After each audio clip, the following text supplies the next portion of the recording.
네, 안녕하십니까. 세미 스마트팜 TV입니다. 비료 성분과 식물 성장해서 이 시간은 다섯 번째 시간으로 비료 종류별 구분에 대해서 여러분들에게 설명드리도록 하겠습니다. 예, 전 시간까지는 칼륨질 비료에 대한 부분을 제가 설명을 드렸습니다. 그래서 이제 이번 시간부터는 석회질 비료라든지 미량 원소 비료, 그 다음에 복합 비료에 대해서 여러분들에게 설명드리도록 하겠습니다. 우리가 석회질 비료 하면은요, 우리가 정부에서 약 3년에 한 번씩 무상으로 이렇게 공급을 하게 됩니다. 그런데 원칙적으로는 토양 자체를 검사를 해서 토양 자체에 맞게끔 이렇게 사실은 뿌려주거나 이러는 게 맞는데, 실질적으로 토양이라 한들요, 뭐 이렇게 검사를 한다 하더라도 전체를 검사하기는 어렵잖아요. 그죠? 뭐 몇 군데 이렇게 시료 채취를 해서 검사를 해서 그 결과에 의해서 비료를 주게 될 텐데, 그게 쉽지는 않아요. 그죠? 그렇기 때문에 일상적으로, 우리가 통상적으로 우리가 영농하는 형식을 취해서 3년에 한 번 정도씩 비료, 석회 비료를 이렇게 정부에서 무상으로 공급을 합니다. 이것은 석회 비료는 염류성 비료예요. 염류성 비료라는 얘기는 알카리성 비료라는 얘기입니다. 그래서 우리가 다른 산성 비료, 우리 산도별 구분해서 제가 말씀드렸죠. 그래서 산성 비료를 많이 사용하다 보니까 토양 자체가 산성화돼 버려요. 그런 것을 약간 중화시키는 역할을 하기 위해서 석회 비료를 사용을 합니다. 석회 비료는 사실은 식물체에서 이렇게 흡수하는 게 그렇게 썩 좋지를 않습니다. 좋지를 않고요. 흡수를 잘 못해요. 못하는데 대신에 우리가 미량 원소들처럼 일부분 특이한 채소류들 종류들은 석회 비료 부족으로 인한 생리적인 병해가 생깁니다. 생리적인 병해라는 것은 우리가 병원균에 의한 병이 아니라 어떤 미량 원소라든지 영양분이 적어서 생기는 병을 생리적 병이라 이렇게 얘기를 합니다. 생리적 장애라고도 얘기하고 이렇습니다. 그래서 우리가 병원체에 의한 감염되는 부분이 아니라 어떤 일정한 성분이 부족해서 생기는 병을 바로 생리적 병해라 이렇게 얘기를 합니다. 그래서 석회질 비료는 예를 들어서 토마토 배꼽 썩은 병이라든지, 주로 이제 꽃이 지고 난 이후에 그 부분에서부터 원형을 그리면서 이렇게 썩어 들어가는 부분, 그런 부분들이 이렇게 생기는 건 바로 생리적 병에 석회 성분이 부족한, 칼슘 성분이라 그러죠. 칼슘 성분이 부족한 그런 병해들에 속합니다. 석회질 비료는 제가 이게 좋은 부분도 있고요, 조금 조심해야 될 부분도 있습니다. 그걸 제가 말씀을 드리는데, 석회질 비료라고 얘기하면은요, 우리 식물체에 들어가면 큐틴질화 이렇게 얘기를 합니다. 큐틴질이 뭐냐 하면 식물 우리 잎 같은 데를 보면 이렇게 피막이 돼 있죠. 모든 잎은 다 피막이 돼 있습니다. 그래서 밑에 이제 숨을 쉬는 기공이 돼 있고 이런데, 피막을 좀 두껍게 하는 그런 역할을 합니다. 그렇기 때문에 우리가 병해라든지 이런데 이제 좀 강하게 되겠죠. 왜냐하면 쉽게 말해서 우리가 우리 전쟁터에 나가게 되면 옛날에 갑옷 같은 걸 입잖아요. 그런 식으로 이렇게 생각을 하시면 됩니다. 식물이 갑옷 같은 걸 입는 형식이다 이렇게 생각을 하시면 돼요. 그런데 많이 주면은 안 됩니다. 이것은 많이 주면은 안 되고, 대신에 적게 주는데, 이게 이제 제가 말씀을 드렸죠.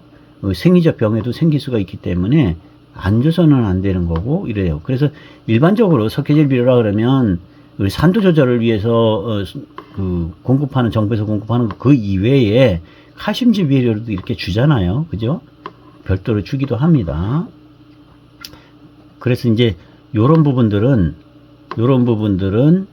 우리가 석회 같은 경우에는 조금 어느 정도 과하게 주게 되면요, 얘는 생장을 억제시키는 역할도 하게 됩니다. 그렇기 때문에 예를 들어서 질소질 성분을 많이 주게 되면 질소질 성분하고는 조금 상반되는 부분이 있죠.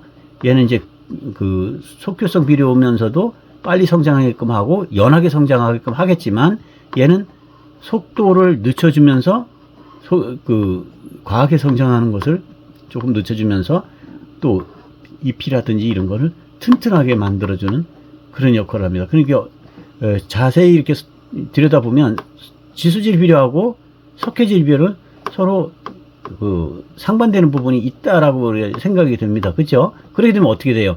지수질 성분 자체는 요소라 이런 부분은 산성 비료예요. 산성 비료.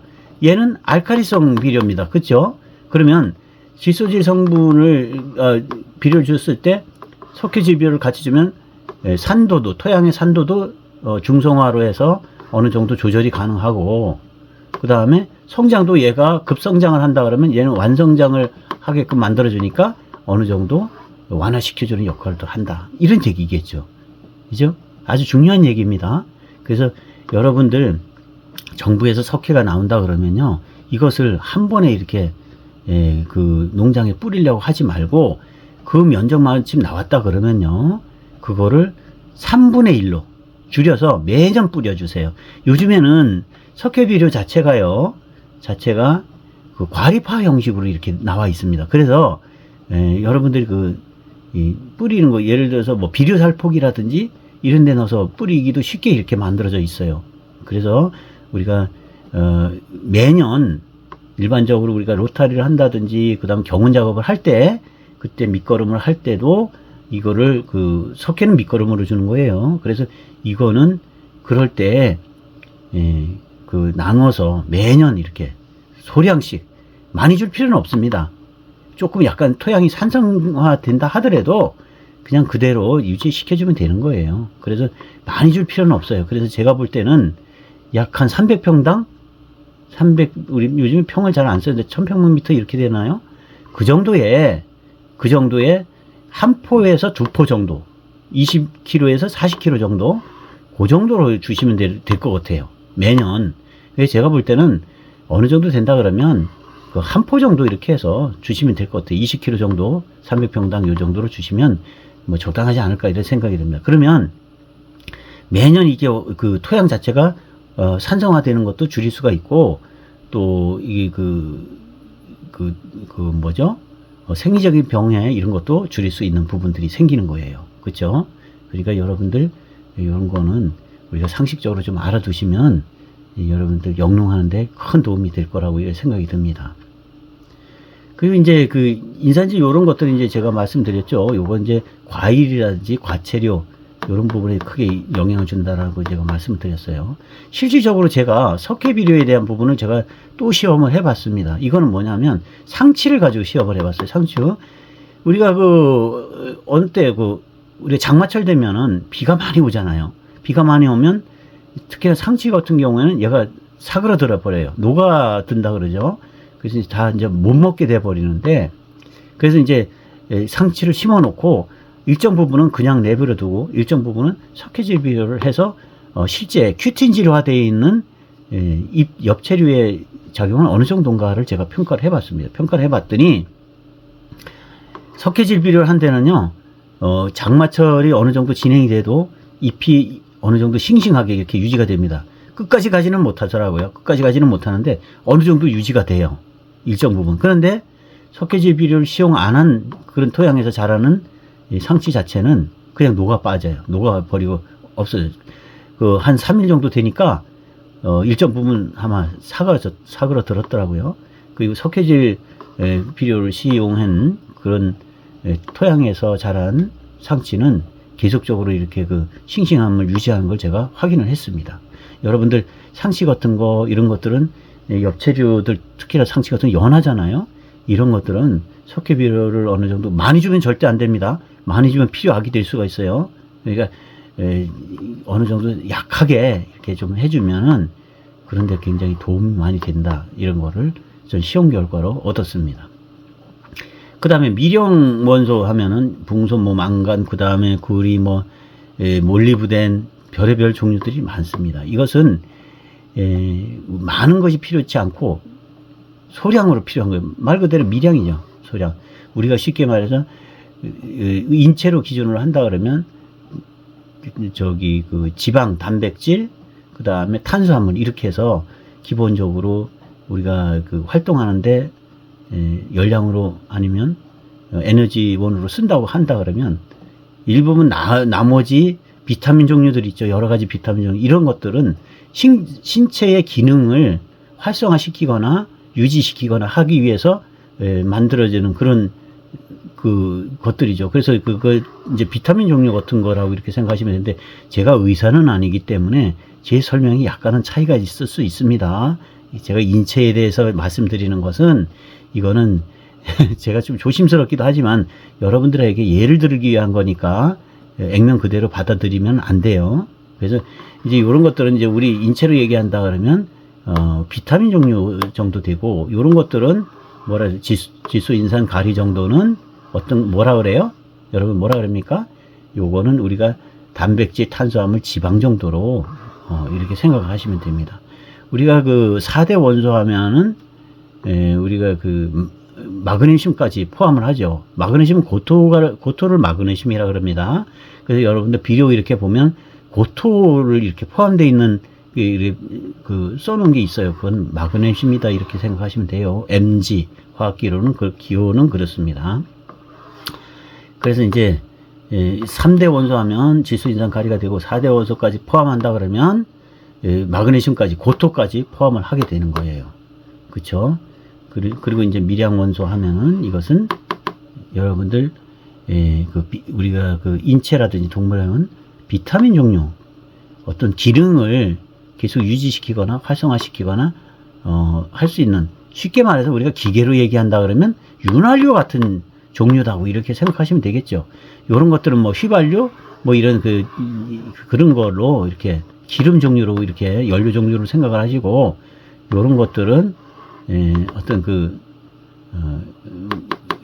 다른 거 윤활유 정도 그 기기들이 움직일 수 있게끔 소량이지만 계속적으로 움직일 수 있게끔 해주는 역할을 한다 이렇게 보시면 될 것 같아요. 어느 정도 이해가 이제 되시나요? 조금씩은 비료는 이렇게 그 여러 가지 구조라든지 효과라든지 이런 걸 나타내게 되는데 우리가 보편적으로는 영농할 경우에는 이런 거 거의 신경 안 쓰고 그냥 사다가 이렇게 쓰는데 제가 말씀드리는 것은 이런 것들은 이런 종류의 역할을 하고 식물의 이런 정도의 어떤 담당을 하고 있는 영양분들이다 이렇게 생각을 하시고 앞으로는 우리가 그 작물을 기를 때 우리가 초기 성장 때는 어떤 비료를 좀 사용을 하고 그 다음에 우리가 과일이 열렸을 때는 어떤 비료를 사용하는 것이 좋겠다 이런 것들을 여러분들이 제가 이렇게 말씀드리는 걸 잘 기억해 두셨다가 아니면 영농하면서도 제 유튜브에 들어오셔서 이런 내용을 한번 확인해 보시고 비료를 사러 가셔서 그런 비료를 원해서 이렇게 사시면 됩니다. 그리고 미량 원소 같은 경우에는요 1년에 한 2번 정도 이렇게 주시면 돼요. 뭐 많이 주실 필요는 없고 2번 정도 주시면 되는데 초기 때 예를 들어서 한 5월 정도 4월에서 이제 씨앗을 뿌리고 했을 때 그 이후에 7월 정도가 좋겠네요. 6, 7월 정도 주시고 그 다음에 한 10월 정도 돼서 주시면 돼요. 이거는 어떤 성장에 영향을 주는 것이 아니기 때문에 10월 정도 준다는 얘기는 뭐냐면 특히나 그 과수 같은 경우에는 다음 연도를 예약을 하는 거예요. 예약. 쉽게 말해서 다음 연도도 너 잘 자라줘 이렇게 해서 예약을 한다 이렇게 생각을 하시면 됩니다. 그래서 10월 정도 한번 주시고 한 6월, 5월, 6월 정도에 한번 주시고 뭐 물론 채소에 따라서는 약간 좀 달리 할 수도 있습니다. 특히나 뭐 다량으로 재배하는 배추라든지 이런 부분에 대해서는 이걸 좀 달리 주실 수도 있어요. 그 다음에 고추라든지 이런 것도 역시 좀 달리 할 수도 있습니다. 근데 많이만 안 주면 크게 해는 없어요. 이거는 많이 준다 해서 식물체에서 많이 흡수하는 것은 아니고 없어서는 안 되기 때문에 소량으로 주는 거예요. 그렇기 때문에 조금 뭐 어느 정도 이렇게 시기적으로나 아니면 횟수를 늘린다 그래서 문제되거나 이렇지는 않습니다. 그러니까 요거는 이제 그 채소류들이 약간씩 차이가 있기 때문에 그거는 거기에 맞춰서 여러분들이 시비를 하시면 됩니다. 다음은 이제 복합비료예요. 복합비료는 굉장히 여러 종류가 있죠. 원예형 복합비료도 있고, 그 다음에 연초형 복합비료도 있고, 산림형 복합비료도. 복합비료란 자체가 무슨 얘기인가 하면, 비료 자체가 사실이 있는 것은 아니에요. 이런 성분들을 같이 믹스를 해버렸다, 이런 얘기입니다. 주로 어디까지가 믹스가 가능하냐면 질소, 인산, 가리, 고토까지가 대부분 믹스가 가능합니다. 왜 그러냐면 다른 성분들은 서로 화학 반응이 일으키기 때문에 얘네들은 별도로 줄 수밖에 없는 거예요. 예, 그렇기 때문에 그까지만 이렇게 믹스가 돼서 나오는 비료들이 바로 복합비료입니다. 비료 종류가 뭐 달리 있는 것은 아니에요. 단비가 아니라 여러 가지를 합해서 믹스해 놓은 비료다, 이렇게 생각하시면 됩니다. 우리 블루베리 많이 하시죠. 블루베리, 예, 그 비료도 이제 복합비료의 종류의 하나입니다. 그리고 그건 제가 블루베리에 대해서는 많은 리뷰를 해드렸기 때문에 어떻게 생산이 되고 어떤 분류로 되고 이렇게 말씀드렸습니다. 그래서 이제 주로 산림용 복배 같은 경우에는 이런 것들은 이제 장기간 오래도록 우리가 그 비료 효과를 나타내기 위해서 만들어 놓는 건데, 이것도 굉장히 효과가 좋습니다. 이건 한 3년 정도 이래 됩니다. 이 산림용 비료 같은 경우 이런 잎목에 주는 경우에는 어떻게 하냐면 사방, 그러니까 동서남북으로 이렇게 해서 그 가지가 나가는 그 안쪽으로 해서 가지가 끝에서 한 20cm 안쪽으로 들어와서 거기에다가 땅을 구멍을 파고 거기에다가 나무 종류에 따라서 이제 크기에 따라서 틀리지만 그 알수를, 이건 꼭 조개탄처럼 생겼어요. 조개처럼 생겼어요. 굵은 조개. 그 알수를 뭐 3개에서 이제 큰 나무 같은 경우 8개까지, 그래서 여러분들이 거기에 맞춰서 이렇게 주시면은 굉장히 나무가 자라는데 도움이 됩니다. 여러분들 산림용 그 과수에도 이렇게 주시는 게 괜찮아요.